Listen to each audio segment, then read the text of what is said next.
Absolutely. Thank you to the Congressman. Thank you, Mr. Speaker.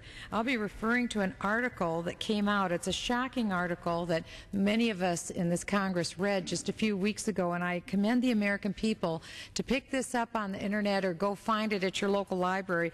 June 23rd, 2008. June 23rd, 2008, the Wall Street Journal newspaper. It's on page 1.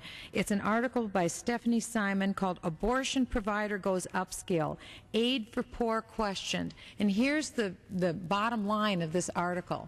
It exposes the fact that a Planned Parenthood, a 501c3 organization, which is a nonprofit organization, in other words, Planned Parenthood pays no taxes. They don't have to pay taxes because they're considered a nonprofit. This nonprofit is big business. It was started back in 1916 by Margaret Sanger, a woman who promoted eugenics. And this organization has now become a big box retailer, big abortion, in other words. It is a big retailer, and it brought in, get this, $1 billion in revenues. $1 billion in revenues. Not only does this organization not pay taxes like other businesses do, but they receive in that $1 billion, almost 1/3 of what they receive comes in the form of your tax money, federal tax money, state tax money. But get this, they receive almost $1 billion, according to this article, in annual revenue, 1/3 of that coming from federal and state grants to care for women. The nonprofit ended the year with a surplus of $115 million. So they had your money that you're paying in taxes. They had an extra $115 million cash on hand at the year end. $1 billion budget, and they had that much cash on hand, about 11% of its revenue, net assets of $952 million, almost $1 billion in net assets. And so the article asks, why are we giving them so much money? That's exactly right. Why are they receiving, as Congressman Mike Pence asked, why are we giving them so much tax money? They have 882 clinics nationwide, and they quietly dropped their statement that said, no matter what a person's income, we're going to be helping those people. Well, let me tell you, they've made a decision, Planned Parenthood, that they're going to go after the affluent. How do I know that? It's happening in my district, and it was detailed in this article.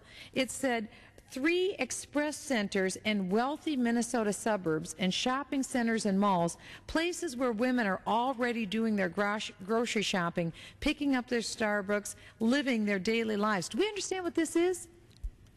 This is to promote women, to promote that women intentionally take the lives of their unborn children. We are asking God-fearing Americans to subsidize this brutal and bloody procedure on a regular business in upscale shopping malls all across the United States. Not only are they not paying taxes, but we are giving them over $330 million a year to do this dastardly deed. And when they do this, do you realize they can take this money and they can use it for political functions?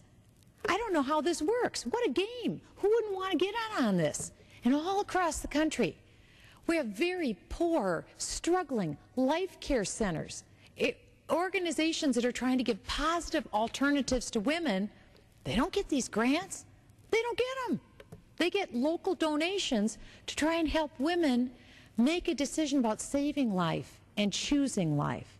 And I just want to end with the fact that if we can agree on nothing else, it should be that the United States taxpayer shouldn't have to pay taxes to an organization that uses your money to politicize, yes, in upcoming elections, candidates who give them more of your tax money. This is unconscionable, and I look so forward to hearing what our colleagues are going to have to say to the American people about this gross injustice. You bet we should defund Planned Parenthood. We should take away their tax status, and we should defund. Would the gentlelady yield? want to thank her for Absolutely.